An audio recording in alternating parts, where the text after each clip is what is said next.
I am within 50 miles of crossing into Oregon and leaving California after almost 4 months on the trail.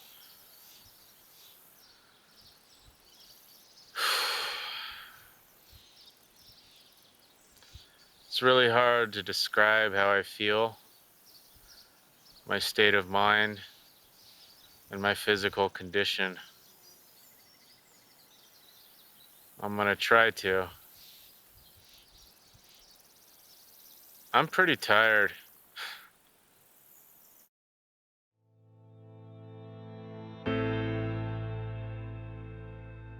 The two most common questions I got asked when people found out I was through hiking the Pacific Crest Trail were, why? And are you bringing a gun?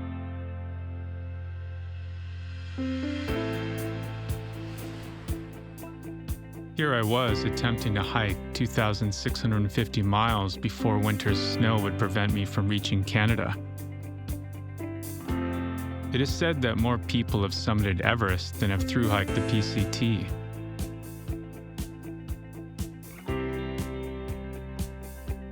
I didn't know exactly why I was doing this. I just knew I needed to.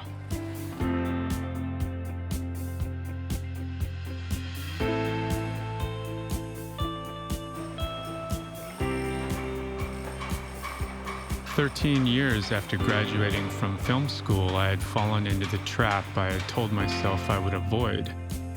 As a professional stagehand, I was working to help realize other artists' visions instead of making my own movies. I felt as though I had traded my dreams for the security of work in order to pay the bills.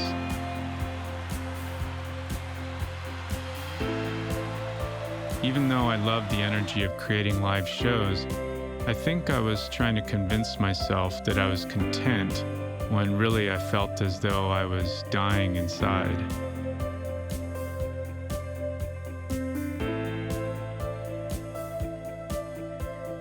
My girlfriend Carrie supported my desire to change careers. After 4 years of a long-distance relationship, my ambivalence about marriage was taking its toll and threatening to end it. She loved me unconditionally, yet I was unable to commit, and I didn't know why.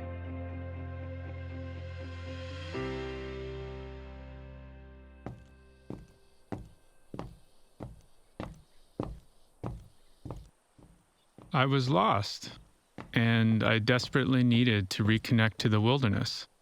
So on Cinco de Mayo 2010, I set out in the hope that I would find myself somewhere between the desert of Southern California, where I grew up, and Canada, where I was born.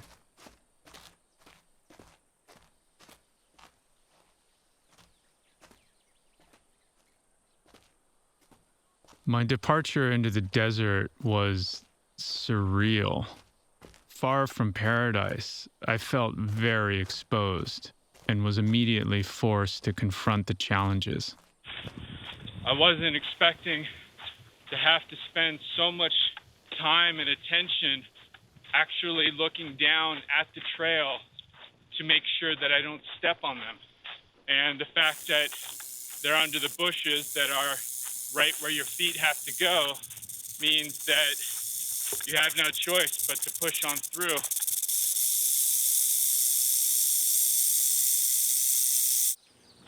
Walking through the trail, you just learn to accept it. And God knows how many there actually were that I never saw or heard along the way.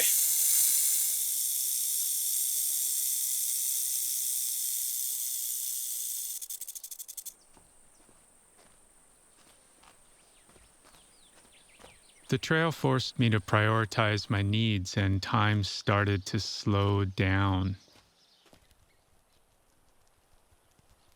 Every step I took was like a walking meditation.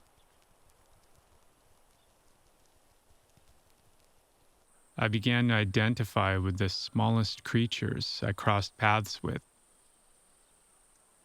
They too were just trying to find their way and survive.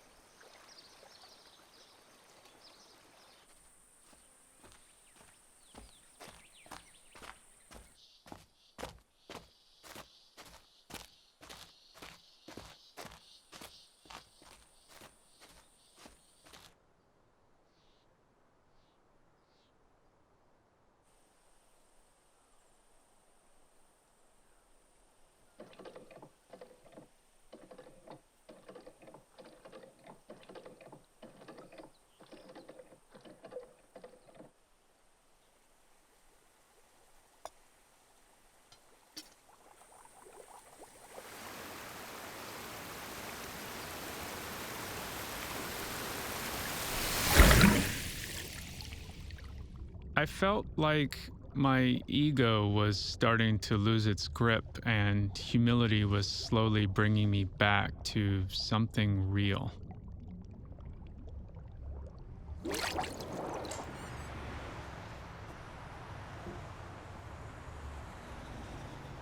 This morning, when I looked at it, I could finally feel a hump on my shin.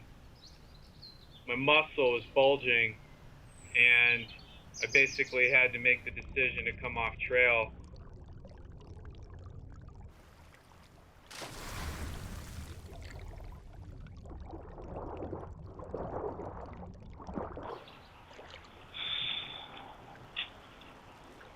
Something like this is demoralizing because when you depend on your physical body, especially your feet and your legs, to actually move you, carrying, 45 pounds of gear 20 miles a day, something like this can jeopardize my entire trip.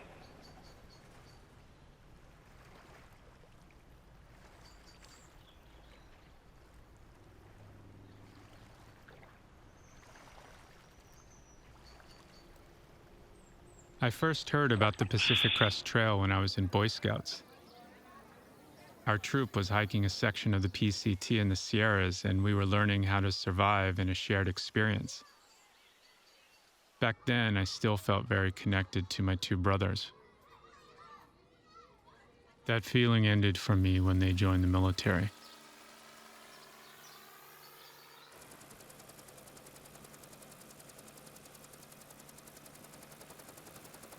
As the only civilian, I felt like I was no longer part of the brotherhood.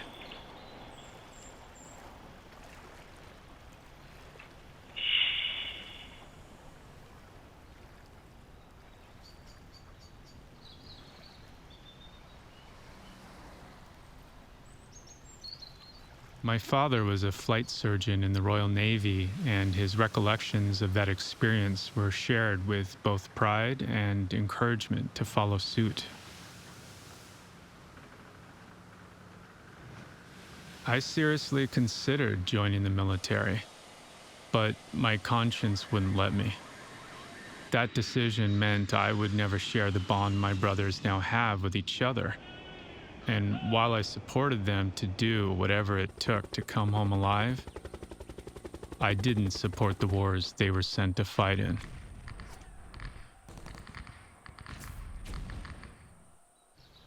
My path was different than theirs, but I wasn't fully accepting it as my own.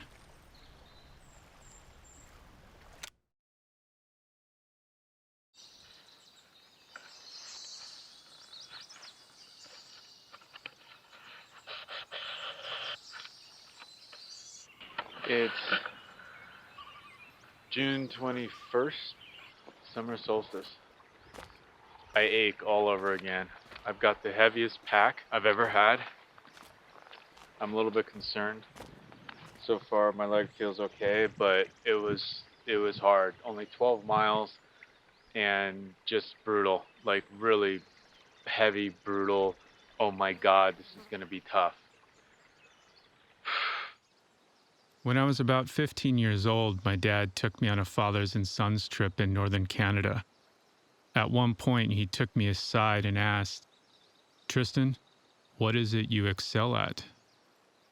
All I could think of to say was being able to survive in the wild. At a time when I was looking for my identity, his question made me feel inadequate, like I wasn't living up to his expectations. That feeling has never left me. Up there is Mount Whitney. So tomorrow morning, there's approximately a 17-mile round trip to the summit and back. Here I was at the doorstep of the tallest mountain in the contiguous United States, just a small detour from the PCT, and a lucky chance to summit it on my 37th birthday. I can feel that the air is getting thinner. I'm around 12,000 feet with about 2,000 left.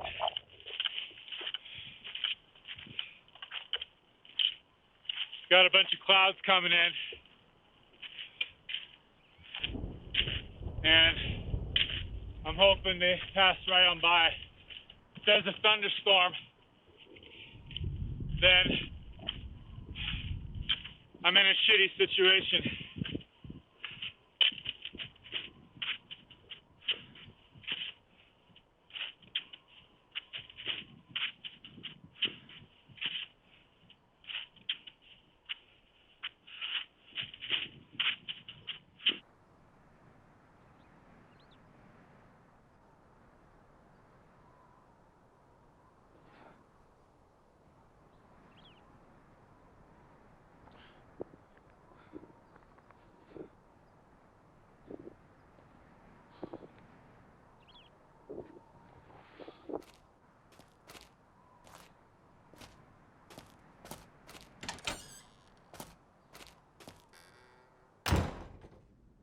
Apparently in 1990, hiker died in here in a lightning storm.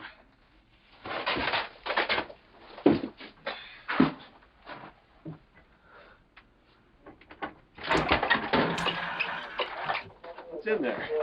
History. Really?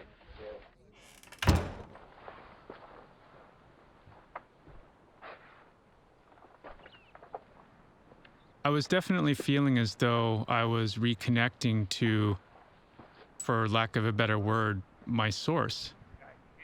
The further I hiked, the more the noise from society that was polluting my head was being replaced by a calming awareness. I was starting to feel like I was living my truth.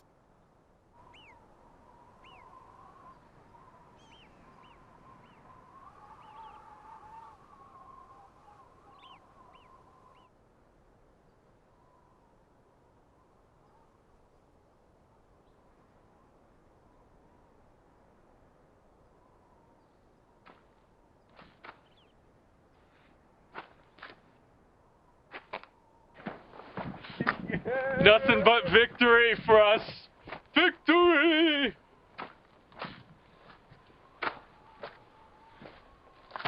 There's just so much potential danger, and you overcome it.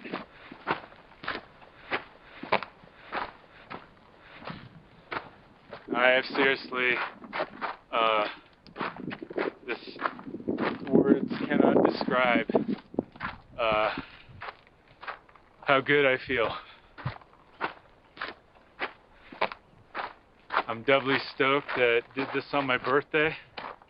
I was hoping that would happen, and you know, when you're connected, it happens.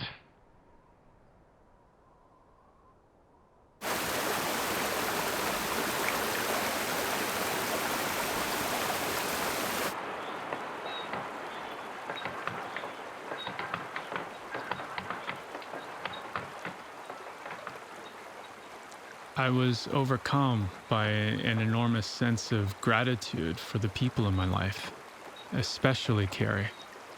Despite her fears about what my chosen path would mean for us as a couple, she respected my need to do this and supported me from the very beginning. I'm at the very base of Forester Pass. That narrow chute up there is it.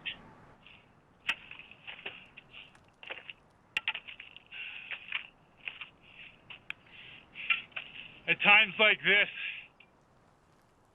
it's the satisfaction of being able to say, I came from as far as you can possibly see on foot.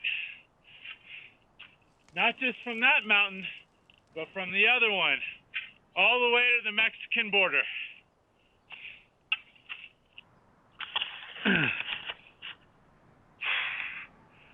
On top of Forester Pass, 13,200 feet, highest point on the PCT. And we have stoically conquered it. And it's only 9:30 in the morning.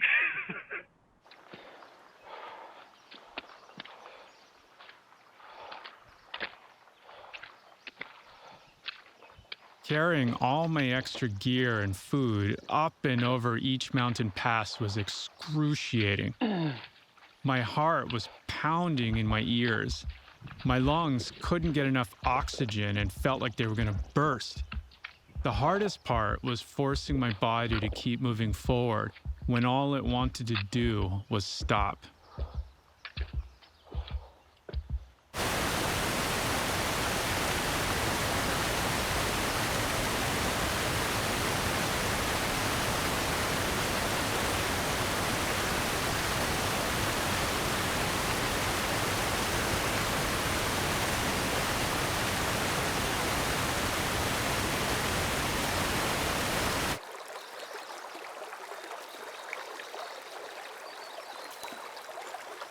Crossing the rivers and hiking through the snow melt meant that my feet were always wet.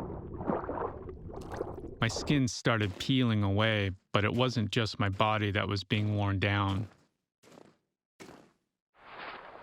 I haven't been enjoying myself very much.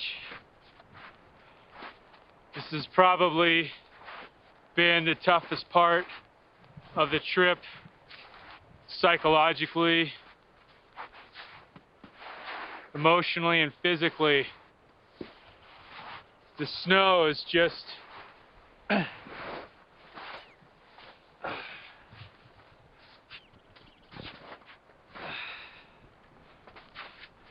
snow has just sapped all my energy every day, day in and day out. If I'm not post-holing, then it's steep and I'm having to find my way, so you have to travel over miles of sun cups, the passes over 12,000 feet, and then you go down to below 10,000 feet, and the next day you have another pass.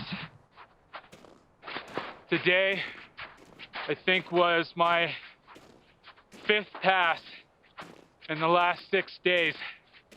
And when you're physically exhausted and you're wet and you're tired and you're just emotionally drained, it's the biggest challenge to look at the positives and stay upbeat about it. At least when every bone in your body aches and your muscles are sore and you don't feel like you can go any further, but you make yourself go on, it's when you really know you're alive.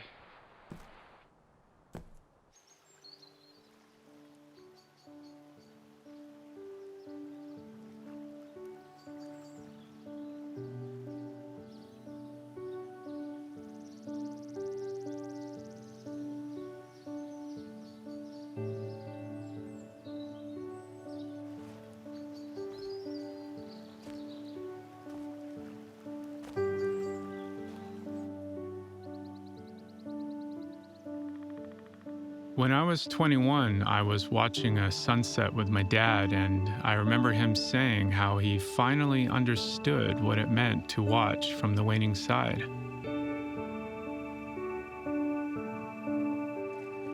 I didn't understand what he meant at the time. But 6 months later, he died of a heart attack.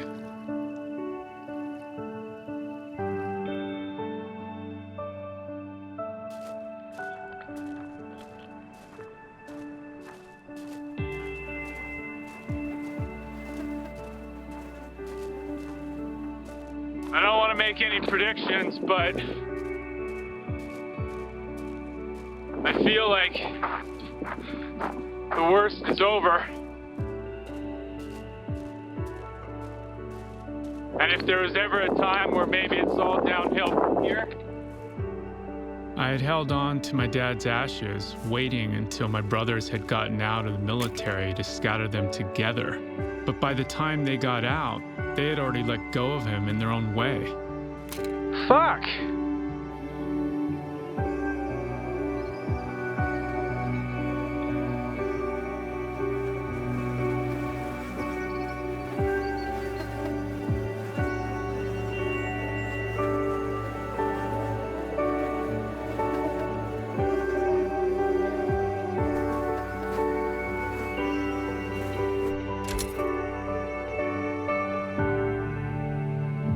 For over 20 years, I had moved and stored over 50 file boxes of photographs, letters, and personal belongings of my dad's.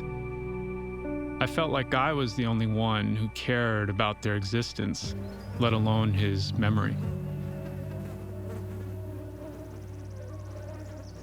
The weight of my pack and the difficulty of the Sierras made me wonder if what I was holding on to was the need for his acceptance.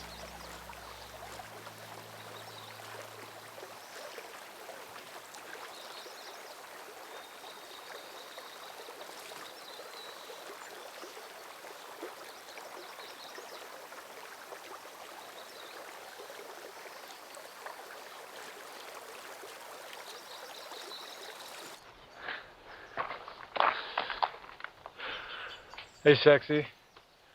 So, first things first, before you say it, I know I already look like Woody from Toy Story with this hat that I got at the thrift store in South Lake Tahoe. So, I got this hat, which I'm digging. Eventually, it's going to go down like this, but right now it's like this. And I got my hair cut. Left the beard alone, but just trimmed around the mouth. And I got this cool shirt.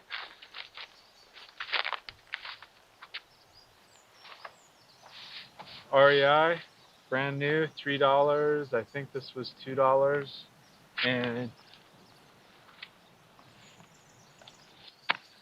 Hurley board shorts. So I still got your socks and my shoes, and the sun's just about to go down right now at Aloha Lake. When I was 17, my older brother and I went on a boys' trip here in the Sierra Mountains. During a campfire, he asked me to describe my ideal woman. As soon as I tried to answer him, I realized that in trying to choose just one person, I would always wonder if I had made the right choice. My parents divorced when I was 10. I spent as much of my childhood as possible outside and with animals to get away from the reality at home. Some may say it was escapism, but I think it was self-preservation.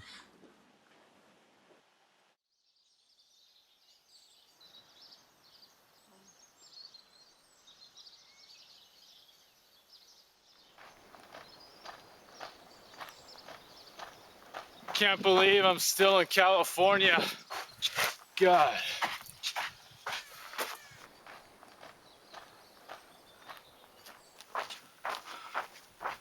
I have to force myself to remain in the present moment, because otherwise I'll just end up going crazy if I think about how much further I have to go.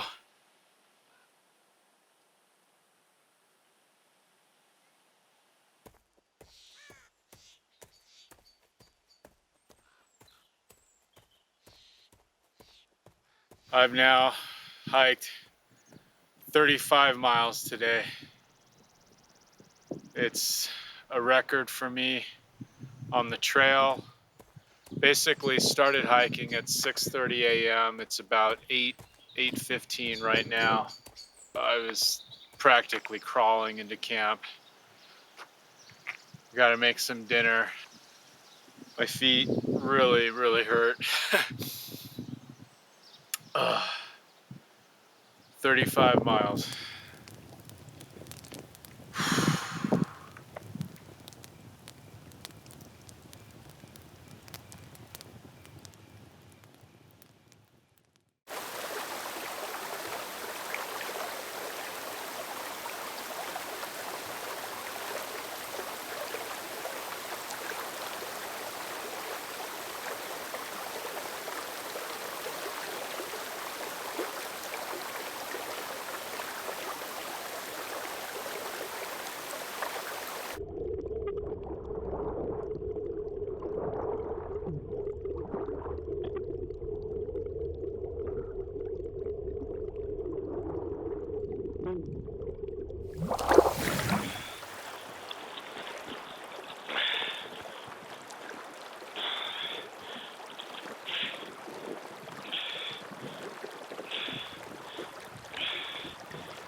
so proud of you.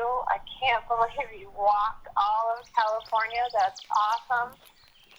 I will be celebrating with a glass of wine tonight on your behalf. And I hope that you are enjoying yourself in good company and that you're proud of yourself as well. Mwah. So happy and so proud of you.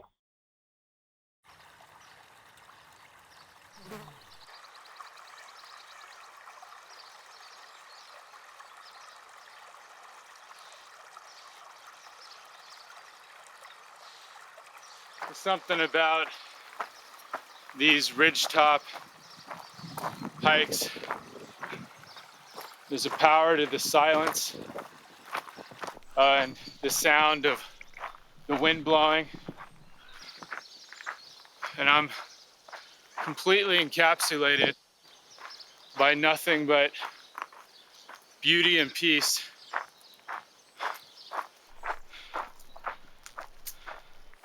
It just feels incredibly powerful. It's like it's energizing and it's calming.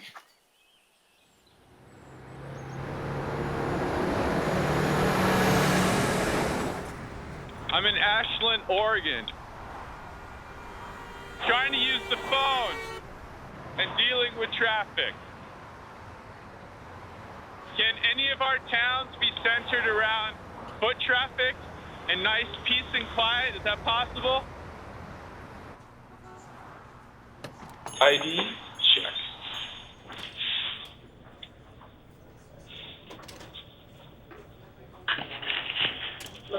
Hi. I'm really hoping I have a package. General delivery mails from San Diego on Monday, priority. Is it a box or? Yeah. Let me go see what I can find. Thank you. I was feeling the pressure to get back on the trail and keep moving, but I desperately needed the resupply box Carrie had mailed me with my new shoes. All right, so I'm getting 2 packages ready for Tristan.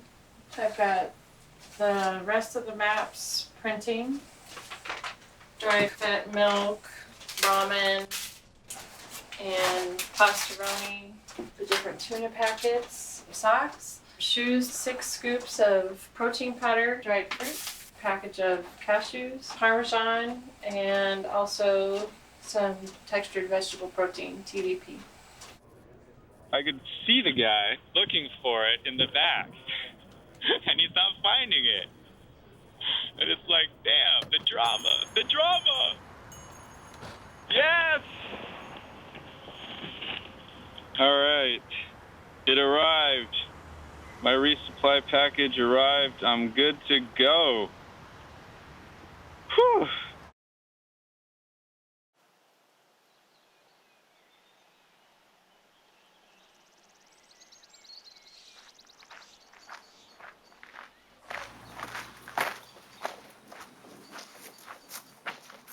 Oh man.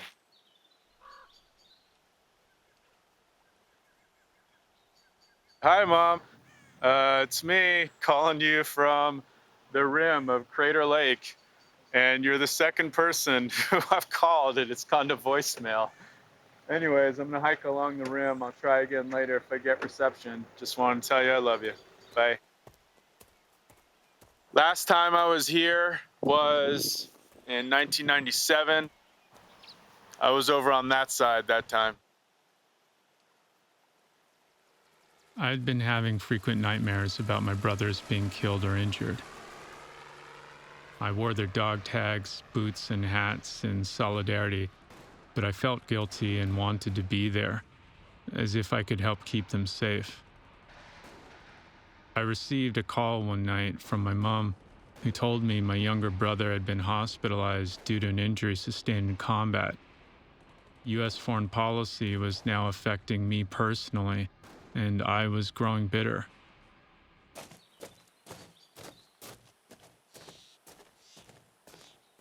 Four months ago to the day, I left for this quest, adventure, challenge, epic journey, and gruesome trial from hell. 1,900 miles. I have roughly 750 left. Constantly keep going regardless of weather, how you feel, the climbs, the ascents, the constant brown trail of duff and rocks and trees. And I have been here a gazillion times before.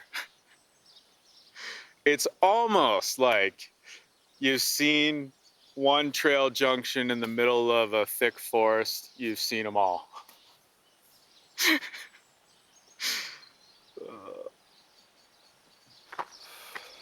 By definition, a thru-hike is whatever it takes to hike the trail in one season. You have to push through the challenges. I had wondered if doing this would earn the respect of my brothers. I wonder how long I'll be doing this after I shave and notice that it's not there anymore.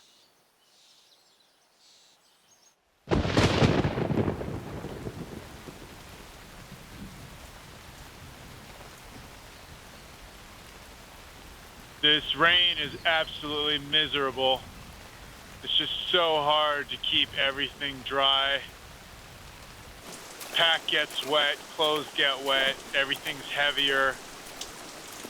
I basically do nothing but walk, stop to piss, try and eat some snacks as fast as possible before I start shivering again, and get to camp, set up my tent and get inside of it, cook dinner and go to sleep.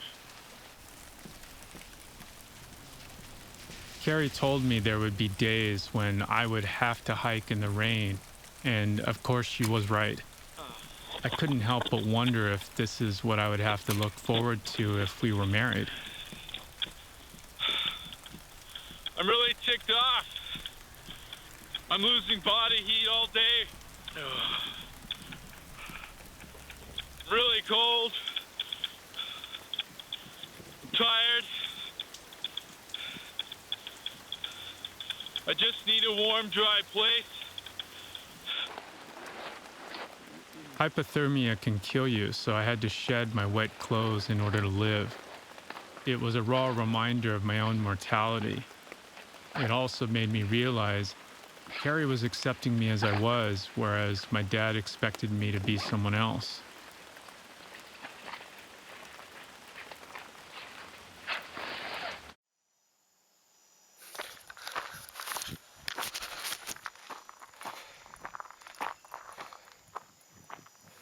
It's October 11th,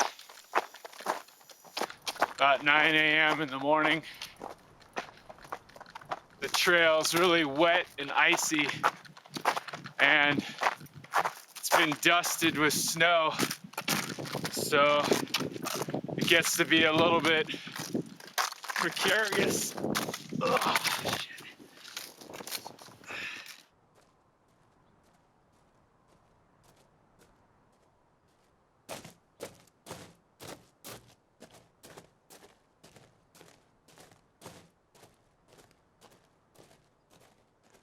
I remember my dad once quoting Clint Eastwood. "A man's got to know his limitations." I had less than 15 feet visibility last night. Blizzard came in. There's no cairns, no protection from the wind. You could easily get lost and freeze to death. And made a choice to go back down to tree line to camp for the night, and I'm really glad I did. The more I pushed through the challenges, the more I began to feel confident and grounded inside.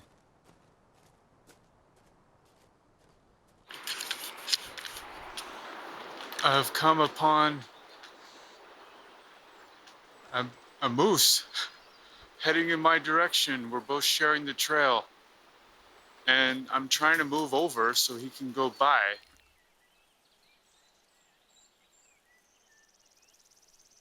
I'd been told that moose were dangerous, but I didn't feel any fear when I looked at him.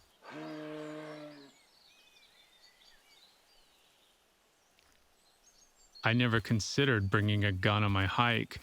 I had enough baggage already.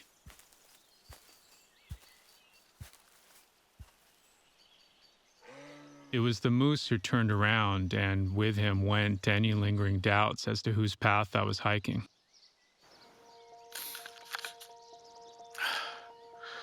It is October 13th, 10:29 a.m. And I am at the Canadian border. And it feels really weird. The thing about reaching the end of the trail was that it just simply ended in the middle of a forest at a desolate border. I had been seeking acceptance when really the validation I thought I needed was never going to come from my father or brothers or society. It had to come from inside of myself. It just took me a really long time to get there. I love you. I'm so sorry I stink. I'm really sorry.